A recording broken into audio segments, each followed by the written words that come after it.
I'm actually going to Canada next week. What? And I know it is probably stupid. Oh, God, are you okay? Yeah, I'm just knocking things off my counter. Yeah. Why are you going to Canada? It is a weekend trip. It seemed like the right time.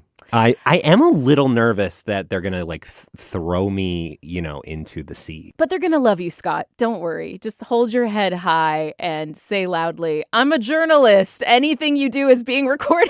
Yeah, totally. Oh, my God. Speaking of... It's time for Sound Politics. Let's do it.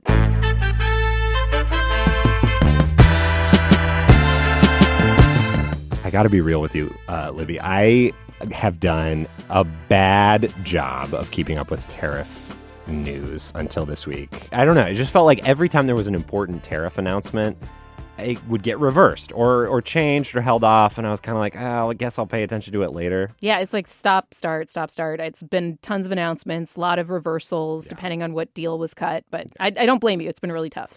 Yeah. But then, obviously, Wednesday, which Trump designated Liberation Day, I couldn't ignore it anymore or just pay attention to the headlines.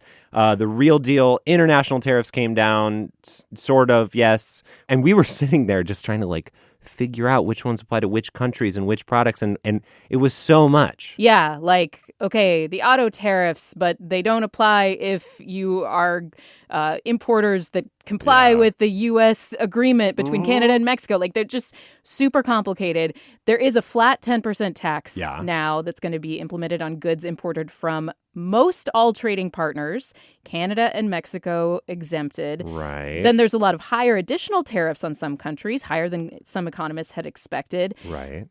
For example, a 20% tariff on imports from the European Union, 24% from Japan, 26% from India.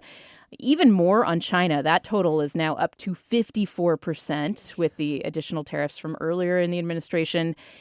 I'm really glad I'm not a business reporter right now because this stuff is wild. I'm always glad I'm not a business reporter. Anyway, today on the show, we're going to tell you how the tariffs might affect you, or rather our guest is. Washington State could be in for some special pain. I didn't know this until this week, but 1 in 4 jobs in Washington are tied to international trade. Dire warnings from Democrats. The state commerce director, Joe Wynn, says Washington will be one of the hardest hit states, quote, because we're one of the most trade exposed and you're going to see it in your monthly bills. But our international relations under Trump are already changing our little corner of America, not just because we have ports and fruit and shipping lanes from Asia, but because of our little neighbor to the north, Canada. Yeah, 3/4 of Canada's exports come to the United States, and 1/3 of their imports come from the U.S. So their economy stands to take a super heavy hit, even as they were partially spared in this new wave of global tariffs. But that is not the only reason that Canadians might be feeling grumpy, affronted, a little not super polite towards Americans right now. I sure don't think the 51st state talk has helped much, Scott. Totally. Yeah, our relationship with our northern neighbors is not great. And we had a question from a listener about how not great it is, specifically whether Canadians are visiting us here in Washington anymore. We're going to answer that. Renaissance fairs are involved. Hold me back. Fairs. Let's do this. That is going to be fun. But first, vegetables, tariffs. We needed someone to explain the tariffs and how they're going to impact Washington. That person, Lori Otto-Punk, is the president of the Washington Council on International Trade. Hi, Lori. Thanks for being here. Thanks for having me. So how are Washingtonians going to be affected by these tariffs? When are we going to notice it in our daily lives? Yeah, I mean, trade equals jobs in Washington state. 40% of jobs are in some way tied to international trade here locally. And I think one of the great things about Washington state is we just have such a diversity of business and exports, everything from aerospace to agriculture to clean tech, forest products, life sciences, you name it, retail. And it's been, such a blessing for the economy. And not only that, but Washington state really also benefits from just facilitating trade. So much, for example, of all U.S. wheat travels through the Columbia River system. So Mm. anything that is an encumbrance to trade will affect our economy. And we've seen that over time.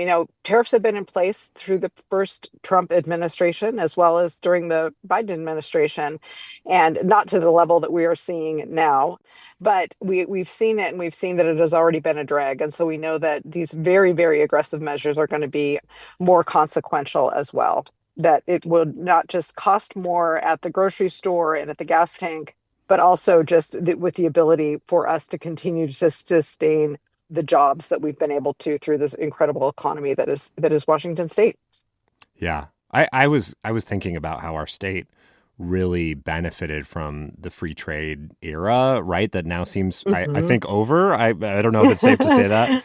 But Yeah. part of that was our ports, like you were talking about. It seems like ports are nervous. I know a lot of, you mentioned the Columbia River system, but I know a lot of cars come through Washington. Like I think Kia and Hyundai ship all their West Coast cars essentially through Tacoma. Are longshoremen or people in shipping industries like worried about a slowdown, layoffs? Like when you say jobs and economy, how are people worried about being laid off? Yeah, I mean, I think that could definitely happen. I mean, if you look, 95% of the world's market of consumers are outside of the US. And so, what that means is people could choose to buy from other countries outside of America.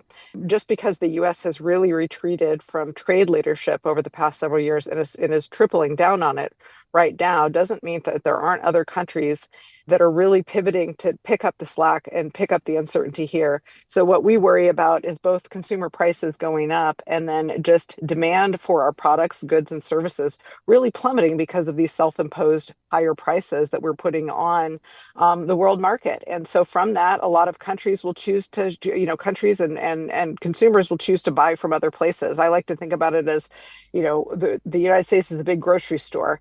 There's also other grocery stores down the road and around the world that consumers can buy things from. And so if prices have gone up too severely here, there's an easy market in other parts of the world and around the world of countries who are saying, hey, we're not going to do that. We want to make trade easy. We want to be a good partner, and we want to get as much of our products out into the world market as possible. And so if we are unilaterally kind of stepping back from that, I think two things are going to happen. Demand for goods and services made in the USA will drop, and people are just going to look to go other places. And so, that will lower trade volumes. It will put a lot of pressure on our market, the financial markets, and it will ultimately mean that there are going to be, less money to hire more people and continue to sort of the economic engine that we've been so proud of here locally. Lori, the White House says that existing tariffs on Canada and Mexico are unchanged. So that includes a collection of things like a 10% tax on some imported energy products. There's a 25% tax on goods that are not covered by the big trade agreement known as the USMCA. But I think that there were some worries, especially north of the border, that these reciprocal tariffs that Trump announced this week would include Canada, for example. That seems to not be the case. What do you make of that? I mean, does that soften the blow for these tariffs on Washington State in particular?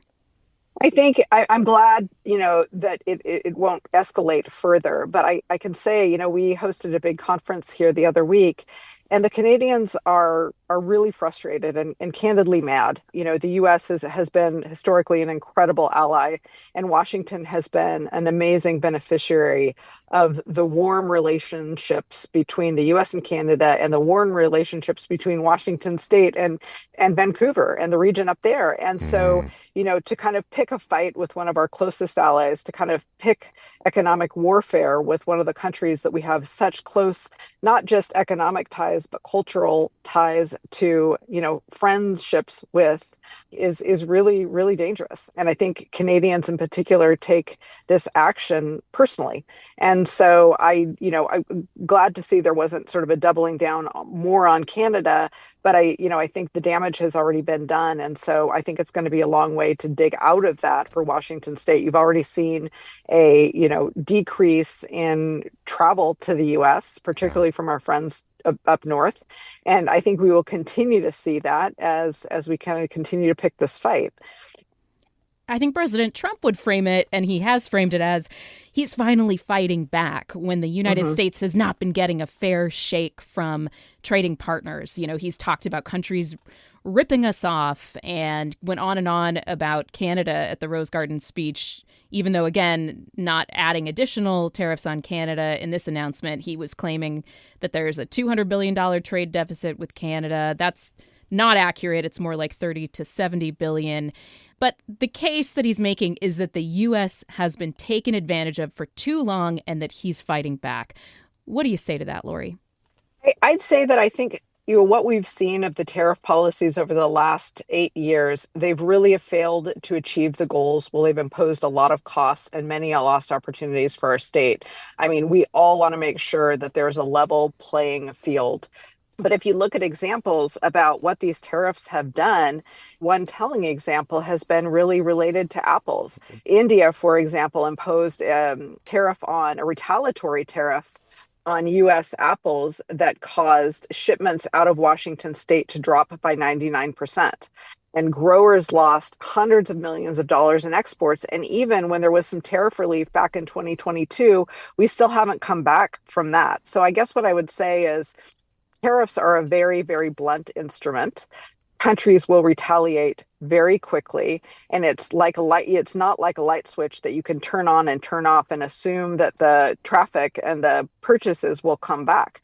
Trade is very also relational, right? People spend decades, our small businesses in this state spend decades building relationships around the world to sell their goods and services.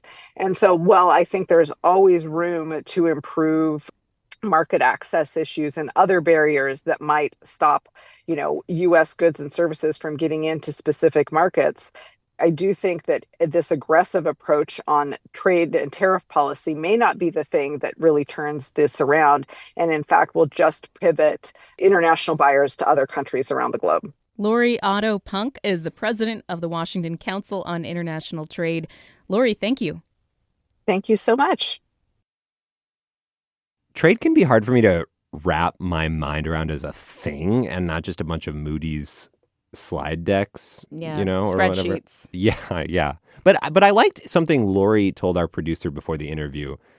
Trade is about relationships. She brought up this really fascinating story from last year that I had totally missed. I know you're really excited about the grapes. So please, Scott, tell us about the grapes. I went weirdly deep on the grapes. So last January, a winter freeze killed many of the vines in British Columbia's wine country, which they have, as well as us. But here, over in our wine country, Washington State wine growers had a bumper crop of unsold grapes because they'd had an amazing year, but Chateau Saint Michel had massively cut their grape purchases. I don't know if you remember that. I do, weirdly.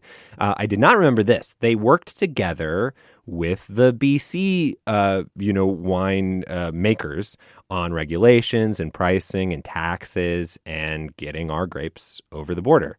And I don't know. I like that story. I think I'm picturing this beautiful moment at the border where wine industry people from Canada and America are stomping in the same big tub of grapes and having a big party. The border. Holding hands over the border, very Lucille Ball style.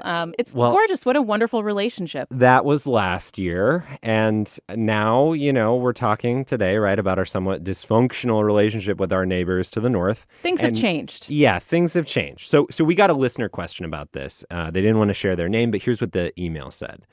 Is Washington State suffering from the decline in Canadian travelers/tourism?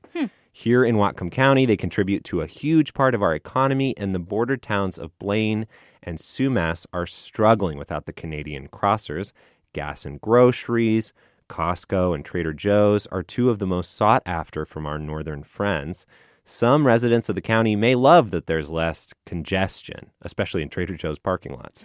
However, we all know a good portion of the sales and gas tax revenue come from Canadians. Is Seattle feeling the same struggle? Great question. Yeah, it's a great one. So I did call around. I got some stats, but I also wanted to call a Canadian. So I did, a Vancouverite of the northern variety. Her name is Stace. She didn't want to share her full name because she is planning a trip to the U.S., and she's honestly scared of what customs and border agents might do. The idea that other things that I do might make it so I can't cross. The idea that it's like, nope, just kidding, you can't. We heard you trashing us on Seattle radio. Would be a nightmare. So. She's laughing, but she's like gone back and edited her social media when she criticized Trump because she's been reading scary news stories about foreigners having their phones taken away and denied entry to the U.S.